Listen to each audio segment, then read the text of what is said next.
네, 시장 이야기 시간입니다. 오늘 장 초반 7,200선까지 올랐던 코스피가 6,800선을 지금 또 간당간당하게 밀려난 채 움직이고 있습니다. 국제 유가 그리고 글로벌 국채 금리의 상승세가 전반적으로 투심을 좀 누르고 있는 모습인데요. 삼성전자 그리고 SK하이닉스는 장중에 엇갈린 흐름 보인 채 거래되고 있습니다. 삼성전자 그리고 SK하이닉스의 투자자 입장에서 꼭 체크해 볼 만한 이슈들 함께 점검해 보도록 하겠습니다. 배종찬 소장 모셨습니다. 어서 오세요. 안녕하십니까? 네, 안녕하세요.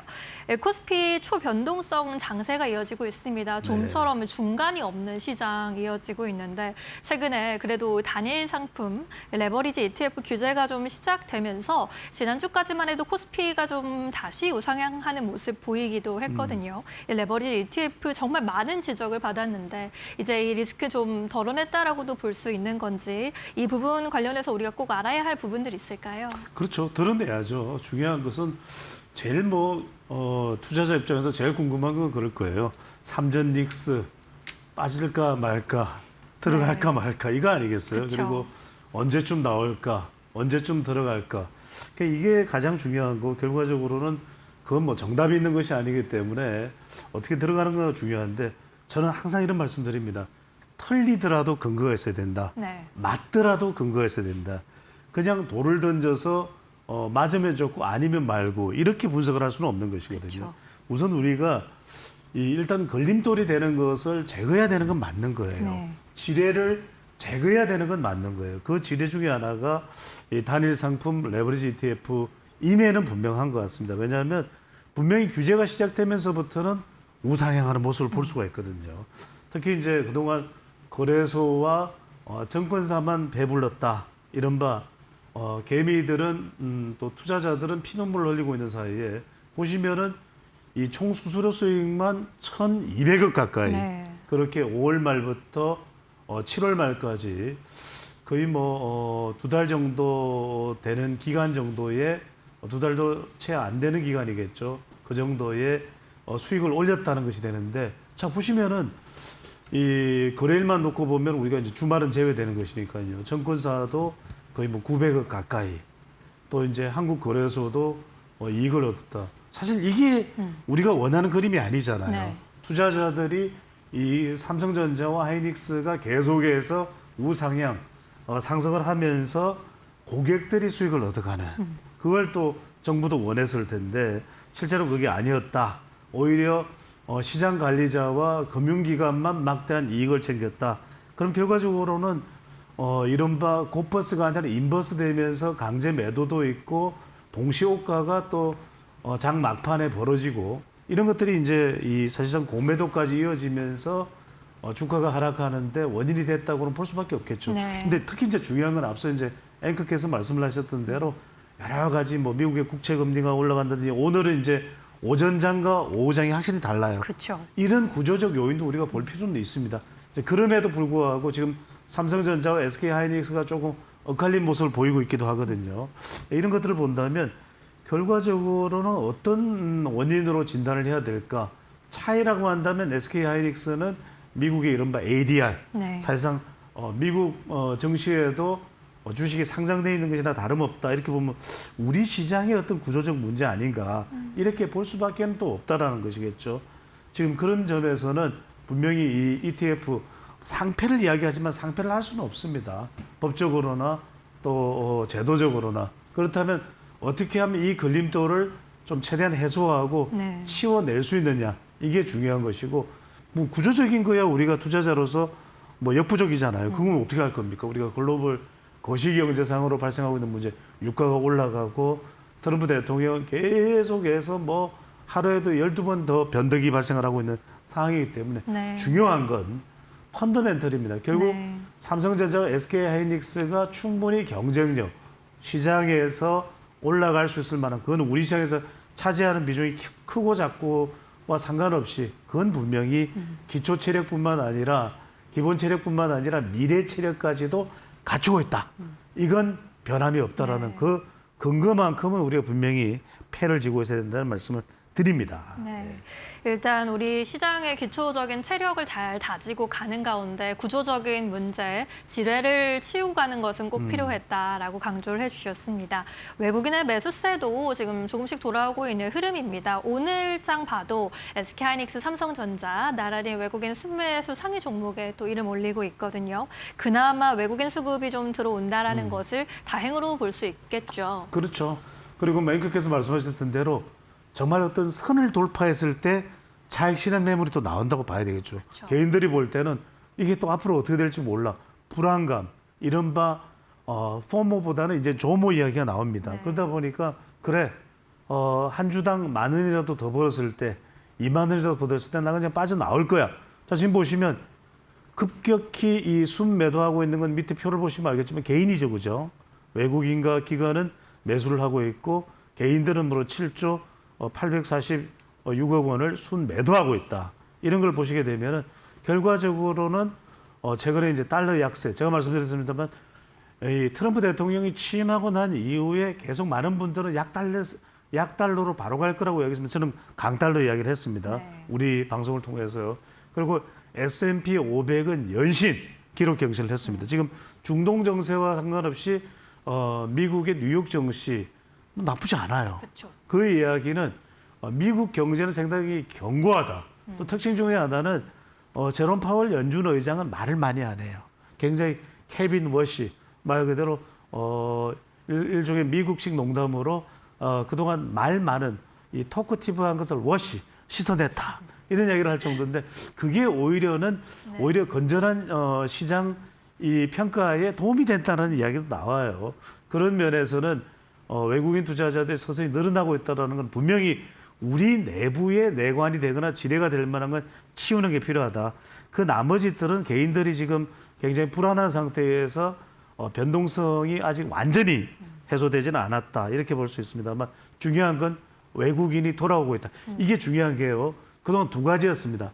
외국인들이 그다음에 이 환율적인 부분 강달러로서 우리 시장으로 못 들어왔던 부분이 약달러로 전환되면서 들어오고 있다는 부분. 또 하나는 뭐냐면 그동안 MSCI 지수상 포트폴리오에서 신흥국 지수인 우리의 물량을 삼성전자와 SK하이닉스가 많이 차지하는 비중이 있던 것을 팔았어야만 됐다. 그런데 이제 그것 자체가 어느 정도 해소되고 소진되고 나면서부터는 이제는 다시 담기 시작했다. 이런 부분들은 최근에 뭐 골드만삭스나 JP모건도 뭐 여러분들 다른 거 볼 필요 없습니다. 중요한 건 우리가 이 오컴의 면도날 법칙이 있습니다. 너무 복잡하게 가면 안 돼요. 네. 뭐 예를 들어 뭐 닥터 둠이다. 뭐 시장을 어둡게 본다는데 뭔가 복잡해. 단순하게 보면은 일단은 내년까지 후내년까지 삼성전자와 SK하이닉스 경쟁력 충분합니다.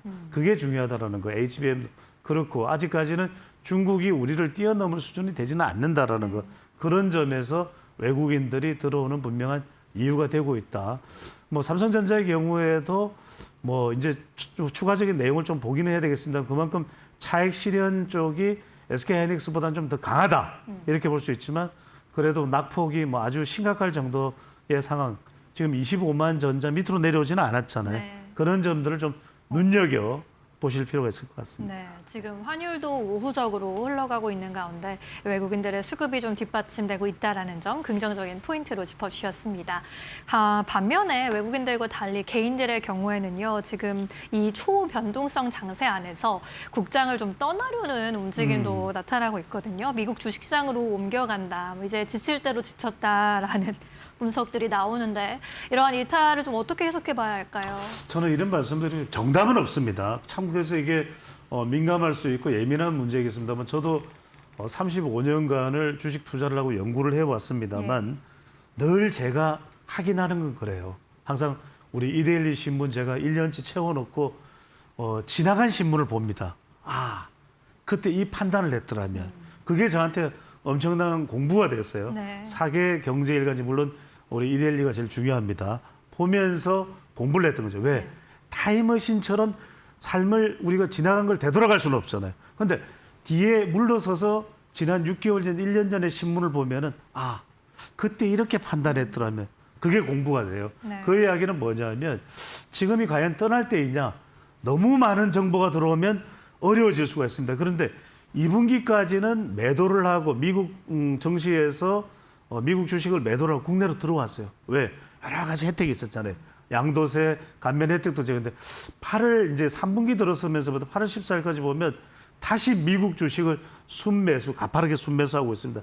이제 아이고 한국 증시 불안해서 못 살겠어.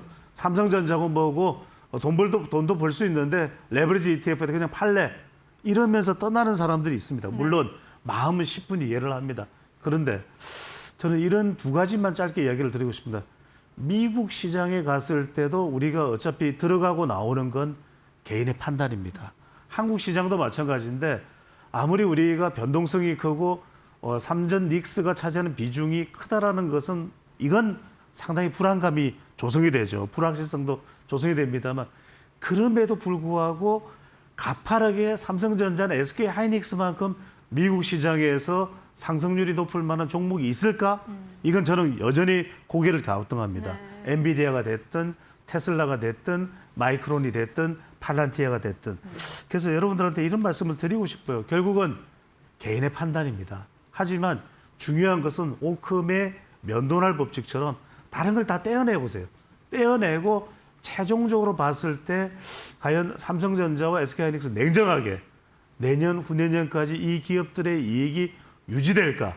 또는 한국 주식시장에서 이 위치가 위상이 사라질까? 이 부분은 반드시 눈여겨보라는 말씀을 드리고 싶습니다. 네, 지금 이 시점에서 이 삼전 닉스의 본질을 보는 것, 실적 전망까지 잘 체크해 보자라는 의견 주셨고요. 지금 이제 하반기에 들어서서 이제 9월을 또 향해 가고 있는데 하반기 네. 장세에 대한 전망들 많이 나오고 있습니다. 아무래도 삼성전자, SK하이닉스가 이끌어온 시장이기 때문에 이 두 종목이 회복되면 코스피 7,300이라든가 그 너머까지는 또 금방 단숨에 돌파할 수 있다라는 전망 나오고 오늘 실제로도 장 초반에 이 두 종목 급등하면서 7,200선 탈환하기도 했거든요. 앞으로의 전망 좀 어떻게 보고 계십니까? 자, 6, 7월 달에 빠졌잖아요. 그런데 우리가 어떤 가치를 평가할 때 보시죠. 자, 그러면은 삼성전자와 SK하이닉스의 경쟁력이 사라졌냐? 아니라는 거죠. 네. 또 하나가 중요한 것이 결과적으로는 앞으로의 이른바 AI 이 거품론이 우리가 확정적인가? 아니라는 거예요. 그러면 AI 안 할 거예요? 여전히 AI라는 것이 생성형 이 GPT 프롬프트형은 이제 진입의 단계입니다. 네. 여기서 우리가 돈이 너무 많이 들었네, 데이터 센터 하다가 손해가 났네, 그래서 메타가 어떻고 저떻고 하는 이야기, 아마존이 어떻고 저떻고 나올 수가 있겠죠. 그러면 자, 피지컬 AI, 휴머노이드 안 갈 거예요? 갑니다. 이제 세상은 터미네이터가 되는 것이고 스카이넷이 되는 거예요. 이제는 공장은 24시간 돌리고 인간은 말 그대로 사이버 유토피아 시대로 갈 수밖에 없습니다. 이건 대세는 거스를 수가 없어요. 이제는 다시 구석기 시대, 신석기 시대로 못 돌아가요. 그 말씀은 뭐냐? 그러려면 끊임없이 반도체, 메모리, 비메모리 공급할 수밖에 없습니다. 네. 이 공급의 이 수요가 계속해서 확대될 수밖에 없어요. 왜? 아니, 로봇에는 반도체 안 끼워 넣을 거예요. 공장에는 반도체 안 끼워 넣을 거예요. 자율주행차는 그러니까 우리가 너무 복잡하게 생각하지 말자고요. 네. 복잡하게 생각하면 답은 나오지 않는다라는 거. 가장 복잡한 걸 단순화하는 것이 여러분들이 판단하기에는 가장 좋습니다. 자 보세요. 미국의 AI 인프라나 데이터 센터 관련들이 양호한 실적을 발표하잖아요. 그건 뭐냐면 자신들의 본업은 충실한 거예요. MS가 됐든 그다음에 아마존이 됐든 간에 이건 무너지지 않습니다. 그러다 보니까 투자할 여력이 있다. 어느 순간인가는 이게 이제 피지컬 AI로 에이전틱 AI로 전환되면서 돈을 버는 시기가 옵니다. 이제는 금융도 쇼핑몰도 다 AI가 됩니다. 그러다 보니까 계속해서 이제 장기 계약을 하고 있는 삼성전자와 SK하이닉스는 안정적일 수밖에 네. 없다. 그러면 결과적으로 뭐다? 지금 이른바 이제는 5, 6월에 6, 7월에 어둠의 시기가 지나고 8월 뭐 왔다리 갔다리 하겠죠, 그죠? 네. 9월도 그럴 수가 있어요. 자, 10월부터는 이제는 4분기로 접어듭니다. 그 미국의 중간 선거가 있고 역대 우리가 지난 수십 년간을 봤을 때 중간 선거 이후에 불확실성이 제고나면 주가는 반드시 또 뛰었어요. 그다음에 뭐가 오죠? 땡스기빙. 그다음에 여러 전 세계적인 수요가 폭증하는 코리안 세일 대 페스타도 이루어지게 되죠. 산타랠리까지 네. 이어질 수 있겠죠. 네. 지금 이 시점에서 산타랠리까지 멀리 보는 전략, 심플 이즈 더 베스트를 강조해 예. 주셨습니다. 지금 투자자들이 또 삼전 닉스 하면 가장 기대하는 포인트가 이 주주 환원입니다. 관련해서 또 간단히 마지막으로 짚어주실까요? 짧게 말씀드리겠다면 많이 그런 이야기예요. 애플이 이 이른바 200%가 주가 가치가 올라갈 때가 뭡니까? 배당이 늘었을 때. 이게 마찬가지입니다. 지금 보십시오. 두 가지 실적과 배당. 지금 내년 실적 641조 원. 우와. 그다음에 후내년 964조 원. 네. 우와. 이건 변하지 않는 거예요. 네. 그다음에 주가가 재평가 될 수 있는 것은 역시 배당입니다. 확연히 확대하겠다. 마치 애플처럼 주가가 2배로 늘어날 수 있다. 제가 물론 이건 전망입니다. 그러면 26만 전자에서 50만 전자 안 되는 법이 없는 거죠. 그런 만큼 여러분들이 어떤 기준으로 심플하게 또 심플리스트하게 보느냐 이런 점에서는 충분히 지금 나오는 게 대규모 주주 환원이 7% 이상 배당 수익률 나오거든요. 자, 요즘에 은행 예금 여러분들 7% 있습니까? 없죠. 그런 것만 본다 하더라도 누구는 이런 이야기를 합니다. 그냥 노후 자금을 삼전 닉스에 묻어두자. 제2의 전원주시가 될 수 있습니다. 네, 알겠습니다. 이 주주 환원까지 시장을 끌어올릴 수 있는 최대의 원동력이 될 수 있다라고 이야기해 주셨으니까요. 투자 판단에 잘 참고해 보시기 바라겠습니다. 배종찬 인사이트 K 연구소장 함께했습니다. 고맙습니다. 감사합니다.